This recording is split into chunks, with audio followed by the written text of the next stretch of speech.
So guys, today back in a video on the channel today. We're here for the Newcastle United versus Liverpool preview.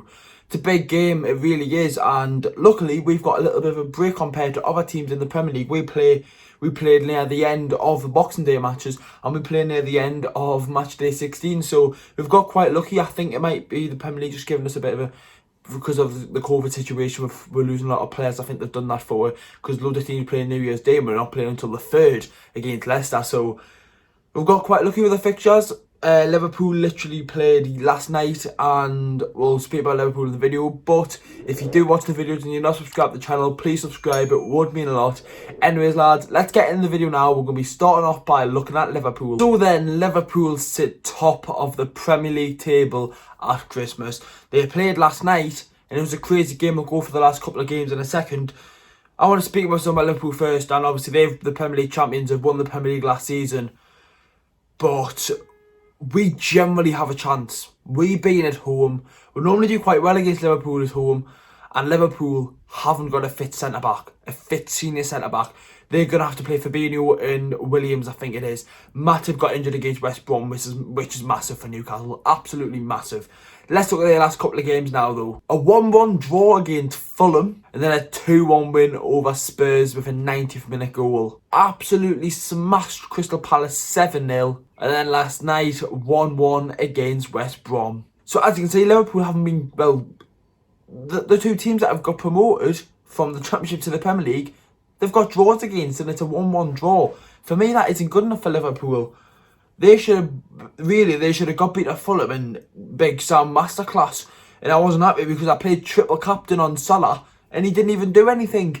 Oh, and watch him score against Newcastle or something. But going into the game, Liverpool haven't got a centre back, as I said. Matip's injured, Van Dijk's injured, Gomez is injured. They haven't got a centre back. That's going to have to be their first signing. They're going to have to sign a half decent centre back. They don't want to be signing someone ridiculously priced.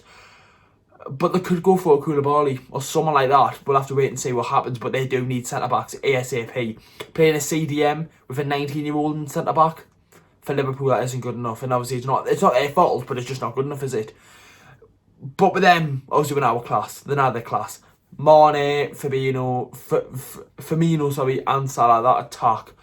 We don't even know how Newcastle are going to go into the game. I don't know how we're going to change our team and whatnot. But last time we played them, it was a 3-1 defeat at St James's Park in the final game of last season.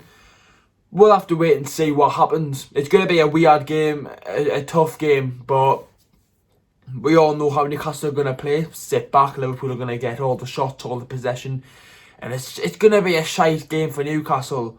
But it's a game like this where Newcastle could really pick up something. Apparently Jurgen Klopp's angry with Liverpool, with just the whole situation with injuries and whatnot, but they do sit top of the league. I mean, if Everton beat Man City, I think it's 11-0, they got top of the league, which is, it's not going to happen, but they want to stay top of the league by the new year, and they've got to win against Newcastle if they want to do that. Let's look at Newcastle then. So obviously last time out we played Man City in a 2-0 defeat.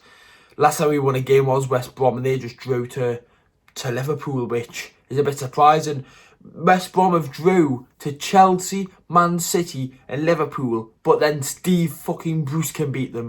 Bloody hell, that's football for you lads. But going into the game for Newcastle, Wilson will be back, which is great news. We don't know what's happened to Fraser. Apparently Fraser's injured again. That's his 4th injury for Newcastle, and he's been here since, what is it, August. His 4th injury. Like, how man? What's Steve Bruce doing to help the injuries? The amount of injuries that we get is ridiculous, and I don't think that's just unlucky. I think that's the coaching staff being fucking shite. I generally think it is. We don't know anything about Maxi. Lascelles is back in light training. We need Maxi back ASAP if we want any sort of chance of getting anything in these games. We need our best players back, and we don't. Wilson, as I said, will be back. He's already got 8 goals and 3 assists this season. He'll be coming in, starting against them. But our games are coming thick and fast. We've got Leicester and then Arsenal, I think, in the FA Cup. So our next games aren't easy. So, I mean, looking at the fixtures that we've got, I generally think Liverpool at home could be one of our easiest fixtures compared to Leicester away. And then Arsenal away, which, being at home, it does give you that little bit more advantage. We'll have to wait and see what happens. It's going to be a tough game, lads. It is going to be a tough game. Let's just see what we can do. I'm not going to do a predicted team. It's throughout the holidays. I'm just going to do the one preview and probably just a reaction and no player ratings if you didn't recognise from the last videos. Anyways, lads, that's the end of the preview. Make sure to leave a like, subscribe to the channel if you haven't already. Let's go into the game with a little bit of a hope. We're not going to win, but you never know. Anyways, lads, I'll see you all in the game. On Wednesday. I'm recording this Monday. It's going to go out Tuesday. See you all in the next one, lads.